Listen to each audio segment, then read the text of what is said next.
اگر اپنے نبی سے پیار نہ کریں تو کس سے پیار کریں؟ کون وفادار ہے؟ قیامت کا منظر ہوگا، میں اپنی بیگم سے کہوں گا میں تمہیں نہیں پہچانتا، میرے رب کی قسم، قیامت کے دن میں کہوں گا صفیہ میں تمہیں نہیں پہچانتا، یہ کہے گی مولانا صاحب میں آپ کو نہیں پہچانتی، یہ یوسف میرا بیٹا بیٹھا ہے، میں کہوں گا کون ہو، کہاں سے آئے ہو؟ یہ کہے گا ابا آپ کون ہو، کہاں سے آئے ہو؟ بھائی بھائی کو نہیں پہچانے گا۔ ماں اور اولاد کا کتنا گہرا رشتہ ہوتا ہے، ماں کہے گی میں نے تمہیں جنا ہی نہیں ہے، اور جب جہنم میں چیخ مارے گی تو سارے انسان اور فرشتے اور انبیاء ایسے گریں گے اور سب نفسی نفسی، آدم علیہ السلام نفسی نفسی، نوح علیہ السلام نفسی نفسی، ابراہیم علیہ السلام نفسی نفسی، اسماعیل، اسحاق، یعقوب، یوسف، یونس، عیسیٰ، موسیٰ، یوشع، لوط، شعیب، صالح، ہود، سارے انبیاء نفسی نفسی نفسی نفسی، میری جان بچا میری جان بچا۔ ایک طرف سے ایک آواز آئے گی، ایک آواز آئے گی، امتی امتی، واہ یا رسول اللہ، ہم آپ پہ قربان ہیں۔ جس دن ماں نہیں پوچھ رہی، نبی نہیں پوچھ رہے، بیٹا نہیں پوچھ رہا، بھائی نہیں پوچھ رہا، یا رب امتی امتی، یا رب امتی امتی، یا اللہ میری امت، یا اللہ میری امت، یا اللہ میری امت۔ تو نظریں طواف کرے گی، یہ آواز کہاں سے آ رہی ہے؟ یہ کون بول رہا ہے؟ سب سے الگ کون ہے جو امتی امتی کہہ رہا ہے؟ جب نظریں آواز کی طرف چلتے چلتے چلتے چلتے پہنچیں گی تو وہاں میرے آپ کے جولی پھیلا کے کھڑے، یا میری امت کو، یا میری امت کو۔ کون سی امت جو ساری زندگی شرابیں بیچتے رہے، جوئے کھیلتے رہے، زنا کرتے رہے، سود کھاتے رہے، جھوٹ بولتے، چوریاں کرتے رہے، ڈاکے مارتے۔ میرا نبی کہہ رہا ہے میری امت کو بچا لے، میری امت کو بچا لے۔ اس سے پیار نہ کرے تو اور کس سے کرے؟ موت پہ رشتے ٹوٹ جاتے، میرے نبی نے اس دن بھی اپنے رشتے کو نہیں توڑا۔ ابراہیم جیسی شخصیت کہیں گے سنو اے اللہ تیری میری دوستی کا واسطہ مجھے بچا لے، تیری میری دوستی کا واسطہ مجھے بچا لے۔ عیسیٰ علیہ السلام کہیں گے یا اللہ میں اپنی ماں مریم کا بھی سوال نہیں کرتا، میری جان بچا لے، مریم جانے تو جانے میری عیسیٰ۔ 5 بڑے رسول ہیں، نوح، ابراہیم، موسیٰ، عیسیٰ، محمد صلی اللہ علیہ الصلوات والتسلیمات۔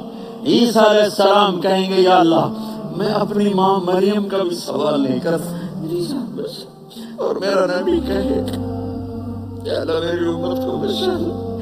کون سی امت؟ میں نے ساری زندگی اس کا مذاق اڑایا۔ میرا نبی کہتا دفع ہو جاؤ، دور ہو جاؤ میری نظروں سے، تم نے میری نسل کو قتل کیا، تم نے میرے گھرانے کو اجاڑ دیا۔ سب بلا یہ نہیں کہیں گے یا اللہ میری امت کے نیکوں کو بچا لے، میری امت کے متقی، میری امت کی رابعہ بصری، جنید بغدادی کو بچا، نہیں یا اللہ ساری امت کو میری جھولی میں ڈال دے، ساری امت کو میری جھولی میں ڈال دے۔ یہاں اللہ کہے گا وَلَسَوْفَ يُعْطِيكَ رَبُّكَ فَتَرْضَىٰ۔ معافی چاہتا ہوں، میں جذباتی ہو گیا ہوں۔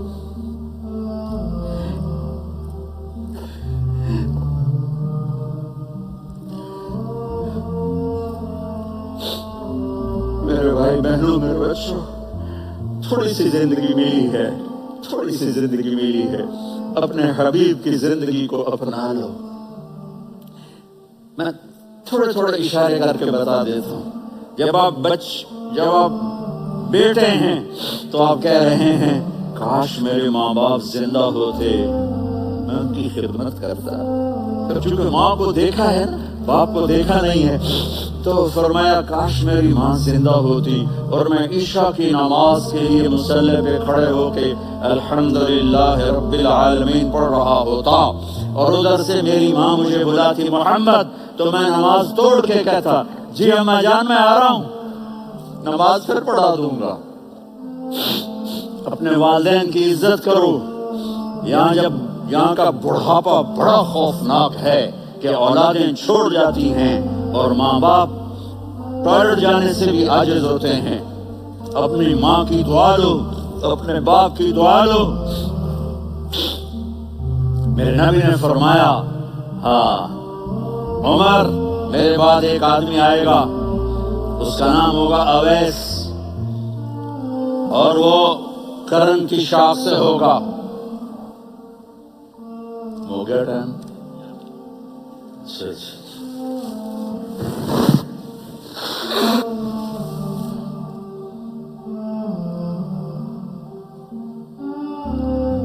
اس سے دعا کرانا، علی آپ بھی، عمر آپ بھی. یا رسول اللہ کس لیے؟ کہ اس نے ماں کی ایسی خدمت کی ہے کہ جب ہاتھ اٹھاتا ہے اللہ اس کے ہاتھ خالی نہیں لوٹاتا. حضرت عمر رضی اللہ تعالی عنہ نے حج کے موسم پر سارے حاجی کھڑے کر لیے، کہا بھائی یمن والے کھڑے رہو باقی بیٹھ جاؤ. تو بیٹھ گئے. پھر فرمایا کہ یمن والے بیٹھ جاؤ، قرن والے کھڑے رہ جاؤ. تو ایک آدمی کھڑا رہا، کہا تم قرنی ہو؟ کہا جی ہاں. اویس کو جانتے ہو؟ جی میرے بھائی کا بیٹا ہے لیکن تھوڑا پاگل سا ہے، آپ کیوں پوچھ رہے ہیں؟ حضرت عمر نے فرمایا وہ نہیں، تو پاگل ہے. کدھر ہے؟ کہا یہ اونٹ چرانے گیا ہے ادھر عرفات کی طرف. تو آپ نے حضرت علی کو ساتھ لیا اور دوڑ لگائی سواری پر. دیکھا تو اویس کرنی ایک کیکر کے نیچے نماز پڑھ رہے تھے اور اونٹ چر رہے تھے. تو جب انہوں نے دیکھا کہ دو آدمی آ کے بیٹھ گئے تو انہوں نے نماز شارٹ کٹ کر دی. تو حضرت عمر نے پوچھا کون ہو بھائی؟ کہا جی میں مزدور ہوں. کہا تیرا نام کیا ہے؟ کہا جی اللہ کا بندہ. کہا رے بھائی تیری ماں نے تیرا نام کیا رکھا ہے؟ اس نے تو نہ حضرت عمر کو دیکھا تھا نہ علی کو. وہ کہنے لگا بھائی تم کون لوگ ہو میرا انٹرویو کرنے والے؟ کہ تو میں اپنی زبان میں کہہ رہا ہوں. تو حضرت علی بولے کہ بھائی یہ ہیں امیر المومنین عمر بن خطاب اور میں ہوں علی بن ابی طالب. تو وہ ایسے کانپنے لگے. میں معافی چاہتا ہوں، میں پہلی دفعہ آیا ہوں، میں نے آپ کو دیکھا نہیں. فرمائیے آپ. حضرت عمر نے کہا ہاتھ اٹھا ہمارے لیے دعا. تو رونے لگی. آپ نبی کے صحابی، میں آج اس مسکین میں دعا کروں؟ میری اوقات ہے میں دعا کروں؟ کہاں؟ ہمیں ہمارے نبی نے فرمایا تھا اویس ہے تو دعا کروانی ہے. عمر اور علی جیسی ہستیوں کو دعا کے لیے کہا جا رہا ہے. پیچھے تہجد ہے نہیں، جہاد ہے نہیں، علم ہے نہیں، نماز ہے نہیں، روزہ ہے نہیں، زکوٰۃ ہے نہیں، خیرات ہے نہیں. کیا ہے؟ ماں کی خدمت، ماں کی خدمت، ماں کی خدمت. میرے نبی نے فرمایا لوگ جنت میں چلیں گے، اویس چلے گا. جب گیٹ پر پہنچے گا تو اللہ کہیں گے اویس کو پیچھے ہٹا دو، باقی اندر چلے جاؤ. تو اویس کرنے ڈر جائیں گے کہ یا اللہ جنت کے دروازے پر مجھے پیچھے ہٹا دیا. تو اللہ کہیں گے پیچھے دیکھو، ویسے پیچھے مڑ کے دیکھیں گے تو لوگوں کا مجمع ہوگا جو جہنم میں جا رہے ہوں گے، ایمان والے، گنہگار مسلمان. تو میرا اللہ کہے گا اویس اپنی انگلی کو پھیرتا جا، جس پر تیری انگلی پڑے گی تیری تو فیض سب کو جنت میں ڈال دوں گا.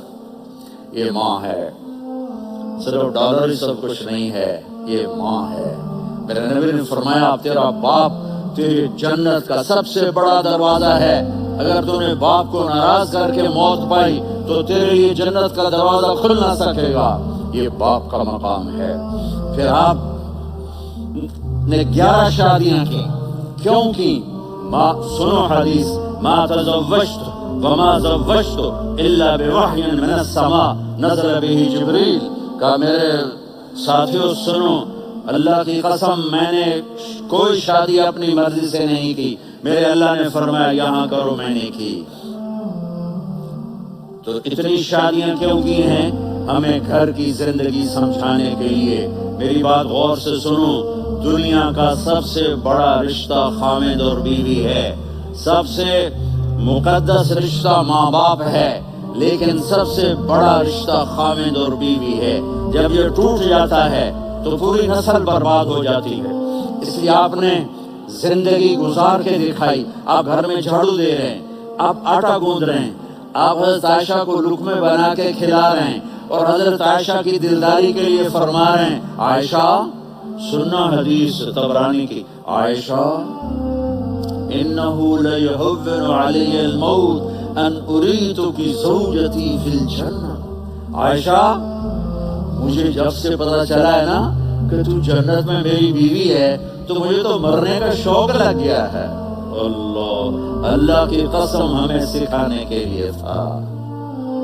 جس نے اللہ کو دیکھ لیا ہو اسے عورت کی کیا خواہش رہ جاتی ہے۔ یہ ہمیں سکھانے کے لیے تھا کہ سب سے زیادہ عزت بیوی اپنے خاوند کو دے، خاوند اپنی بیوی کو دے۔ ہن لباس لکم وانتم لباس لہن، تمہاری بیوی تمہارا لباس ہے، اور اللہ بیوی سے کہتا تیرا خاوند تیرا لباس ہے۔ آپ نے 11 گھروں کو کس طرح آباد کیا، کس محبت سے کیا کہ 2 مہینے چولہا نہیں جلتا اور کسی کی زبان پر شکایت نہیں۔ یہ حسن سلوک، یہ محبت۔ سبحان، حضرت عائشہ کی عمر تھوڑی تھی، جہاد کے سفر سے واپسی ہو رہی، تو آپ نے صحابہ سے کہا بھی چلے جاؤ، سارے آگے چلے گئے، تو صرف آپ دونوں رہ گئے۔ تو آپ نے کہا عائشہ دوڑ لگائیں۔ سبحان اللہ، حضرت ہم عائشہ نہیں کہا، عائشہ دوڑ لگائیں، کھچی لگائیں۔ تو کہنے لگے ہمیں دوڑ لگائی، کہنے لگے میں آگے نکل گئی، آپ پیچھے رہ گئے۔ چند سال گزرے تو پھر ہم جہاد کے سفر سے آ رہے تھے، تو آپ نے کہا صحابہ سے جاؤ بھی چلے جاؤ، آگے آگے آگے آگے، وہ غائب ہو گئے۔ پھر آپ نے کہا عائشہ دوڑ لگائیں، تو میں نے کہا جی لگائیں۔ کون دنوں ذرا میں موٹی ہو گئی تھی، تو جب دوڑ لگی تو میرے نبی آگے نکل گئے، میں پیچھے رہ گئی۔ تو ہم نے کہا حاضری بتل کا، عائشہ تو میں آپ برابر ہو گئے، ایک دوڑ تم نے جیتی، ایک دوڑ میں نے جیتی۔ یہ ہمیں گھر کی زندگی سکھانے کے لیے تھا کہ گھر میں بیوی کے ساتھ کیسا ہونا چاہیے۔ اور عورتوں کے لیے کہا اگر میری شریعت میں سجدہ ہوتا تو میں بیوی سے کہتا اپنے خاوند کو سجدہ کرے، تاکہ ایک نسل تیار ہو، بیلنس زندگی گزارو۔ میں نے کل بھی کہا تھا، آج بھی کہہ رہا ہوں، امبیلنس لائف ہماری اولاد کو تباہ کر رہی ہے۔ میرے پاس پرسوں 30-40 لوگ آ گئے، وہ یہاں جو سلمہ صاحبہ ہیں، سلمہ ہی نام ہے، سلمہ صاحب، تو ایک نے کہا جی ہاں ہم اولاد کے بارے میں بڑے پریشان ہیں، کیا کریں، کوئی ہمیں اس کا سلوشن بتائیں۔ میرے کو بہت آسان ہے، ماں اپنے بچے کو ٹائم دے، نصیحت کی بات نہیں کر رہا ہوں، ٹائم دے۔ میں نے کہا آپ کو شکل بنا کے دکھایا تھا کہ میرے نبی حسن حسین کو کمر پہ بٹھا کے کمر میں چکر لگاتے ہیں، اتنے بڑے ہستی، اتنے بڑے نبی، اور بچوں کے لیے وقت نکال رہے ہیں اور ان کو لے کر گھوم رہے ہیں۔ پھر دونوں بھائیوں کو اتار دیتے اور ان کی بہن زینب کو بٹھاتے اور پھر کمرے میں چکر لگاتے، پھر فرماتے تمہارا اونٹ کیسا ہے۔ ایک دفعہ آپ سجدے میں گئے، فرض نماز، فرض، اور سجدہ لمبا، اتنا لمبا ہوا کہ صحابہ سمجھے اللہ کے نبی فوت ہو گئے۔ عبداللہ بن مسعود فرماتے ہیں میں پہلی صف میں تھا تو میں نے یوں کر کے دیکھا، وہ چکر کیے تو دیکھا دونوں بھائی حسن حسین میرے نبی کی کمر پہ چڑھے ہوئے تھے اور میرے نبی نے سجدے سے سر نہیں اٹھایا۔ یہ کام کرو تو بچے تم سے پیار کریں گے۔ تم کہتے ہو بچے ہم سے ڈرتے نہیں، میں نے کل بھی کہا تھا ڈائن نہ بنو، ماں بنو، تھانے دار نہ بنو، باپ بنو۔ تو انہوں نے ایسے ہاتھ آگے کیا کہ میں بچوں کو نیچے اتاروں، تو مجھے دیکھنا، آپ نے یہاں سے ایسے سجدہ ہوتا ہے نا، تو آپ نے ادھر سے دیکھا کہ ایک ہاتھ آگے آ رہا ہے میرے بچوں کو اتارنے کے لیے، تو آپ نے سجدے میں دیکھ رہے ہو پیچھے ہٹ گئے، جب تک وہ خود نہیں اترے میرے نبی نے سجدے سے سر نہیں اٹھایا، اور جب نماز سے فارغ ہوئے تو ایک دم دونوں کو اپنی گود میں لیا کہ ابی ہما و امی لا تؤذوہما، میری جان قربان ہو ان دونوں پر، یہ میرے جگر کے ٹکڑے ہیں، انہیں دکھ نہ پہنچانا۔ کیا آپ دیکھ رہے تھے؟ ایک زہر میں تڑپ تڑپ کے مارا جائے گا اور ایک کا سر کاٹ کے نیزے پہ چڑھایا جائے گا۔ آپ کو اولاد کی محبت، نبی جس دن آپ جا رہے تھے پیر 12 ربیع الاول 11 ہجری 611 عیسوی 6 جون، آپ نے ساری بیویوں کو بلایا، اطمینان سے ملے، رخصت فرما دیا۔ پھر داماد علی کو بلایا، ان کا سر اپنی گود میں رکھے، ان کے کمر پہ ہاتھ پھیر نہ۔ فاطمہ کو بلایا، ان کے کان میں کہا بیٹی میں جا رہا ہوں۔ وہ رونے لگی، کہا رو نہیں، تو بھی جلدی میرے پاس آ جائے گی۔ 6 مہینے بعد صرف 24 سال کی عمر میں حضرت فاطمہ کا انتقال ہوا۔ پھر آپ نے علی کو بلایا، دعا دی، کہا پھر حسن حسین کو بلاؤ۔ جو ہی آپ نے ان کو یوں لیا تب کیسے پانی کی طرح آنسو بہنے لگے، اس طرح کہ آپ آگے دیکھ رہے تھے کہ ایک بچے کا سر کٹ کے نیزے پہ چڑھ رہا ہے اور ایک زہر میں تڑپ رہا ہے، لیکن آپ نے تقدیر، اللہ کی تقدیر پر راضی ہو گئے۔ اور جبریل تھوڑی دیر بعد جبریل آئے، یا رسول اللہ موت کا فرشتہ باہر ہے، اندر آنا چاہتا ہے۔ جہاں موت بھی پوچھ کے آئے، اس ہستی سے پیار نہ کریں تو اور کس سے کریں؟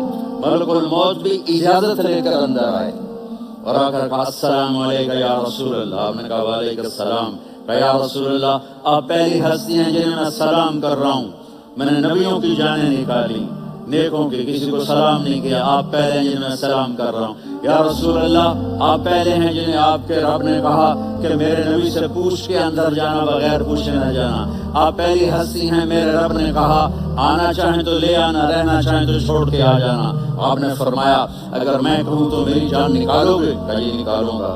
تو آپ نے جبریل کو دیکھا، آدمی یہاں سے سوال کرتا ہے کہ تو کیا کہتا ہے، جاؤں یا ٹھہروں؟ تو جبریل کہنے گے یا رسول اللہ، اللہ آپ کی ملاقات کے شوق میں ہے۔ اوپر سارے سٹیج سج گئے ہیں آپ کے ویلکم کہنے کے لیے، آج 7 آسمان کے فرشتے سنو میری آخری بات ہے۔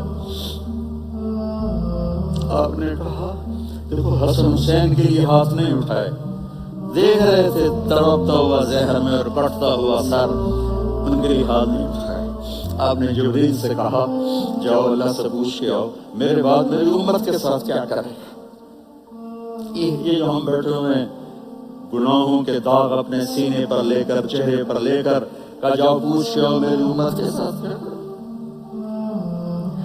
ملک الموت وہیں کھڑا ہے، جبریل واپس گئے اور وہاں سے پیغام آیا کہ میرے محبوب ہم آپ کی امت کو تنہا نہیں چھوڑیں گے، مجھے میرے رب کی عزت کی قسم، ادھر ٹائم بھی ختم ہو چکا ہے، میں آخری بات کر رہا ہوں، اگر اس وقت میرے نبی ہے یہ اللہ کو نہ مرواتے تو آج ہم بھی بندر خنزیر بن کے پھر رہے ہوتے۔ دعائیں دو اس کملی والے کو جو اپنا جگر لٹا گیا۔ ایک رات آپ بھوک سے لیٹے ہوئے ایسے، کبھی یوں ہوتے ہیں کبھی یوں ہوتے ہیں، کرو حضرت عائشہ کے گھر کی بات، کبھی ایسے ہوتے ہیں کبھی ایسے ہوتے ہیں، پھر ایک دم آپ آگے ہوئے اور وہ جو چارپائی کی لکڑی ہوتی اس پر اپنے پیٹ کو یوں رکھا اور ایسے جھک گئے، یوں جھک گئے۔ حضرت عائشہ بے قرار ہو کے کھڑی ہو بیٹھ گئے، یا رسول اللہ یہ آپ کیا کر رہے ہیں، یہ کیا کر رہے ہیں؟ کیا کر رہے تھے؟ میدے کو اکٹھا کر رہے تھے، بھوک کی شدت۔ فرمایا عائشہ بھوک بڑی، عائشہ بھوک بڑی،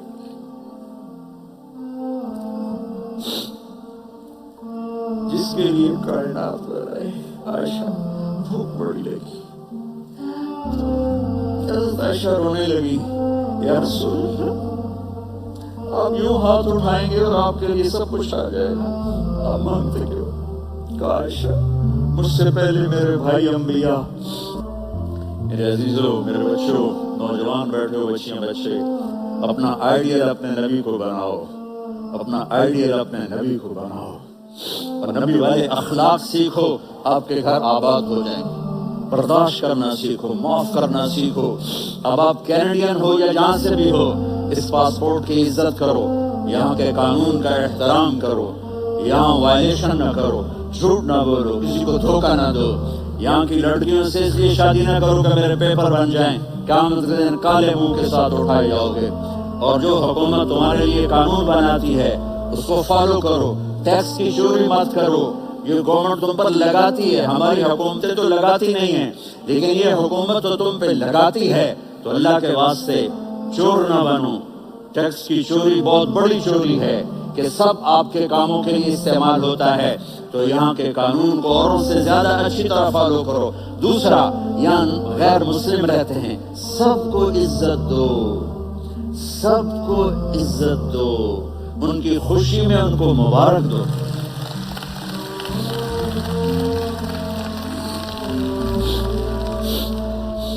وہ ان پہ غم آئے تو جا کے ان کے دکھ درد کو بانٹو۔ وہ بیمار ہو جائیں تو ہاسپٹل پوچھنے جاؤ، وہ مر جائیں تو گھر والوں سے جا کر افسوس کرو، تب جا کر وہ اسلام کے لیے سوچیں گے کہ یہ کون ہے محبت کرنے والے، ہمدردی کرنے والے۔ ہم اپنے ہی کنویں میں گھوم رہے ہیں مینڈک کی طرح۔ کس طرح بات آگے جائے گی جب تک وہ ہمارے اخلاق نہیں دیکھیں گے، ہماری محبت نہیں دیکھیں گے، ہماری خدمت نہیں دیکھیں گے۔ کتنے یہاں اولڈ ہومز بنے ہوئے ہیں، چکر لگایا کر تو اس بوڑھے کا سارا دن اچھا گزر جائے گا۔ کتنے کرنے کے کام ہیں۔ اگر آپ کے پاس کینیڈین پاسپورٹ ہے تو آپ پاکستان میں جائیدادیں نہ بناؤ، یہاں اپنا سب کچھ خرچ کرو، وہاں کاروبار نہ کرو، یہاں کاروبار کرو۔ ادھر زکوٰۃ نہ دو، ادھر زکوٰۃ دو، یہاں بھی بہت زکوٰۃ کے مستحق لوگ آپ کو ملیں گے، یہاں خرچ کرو۔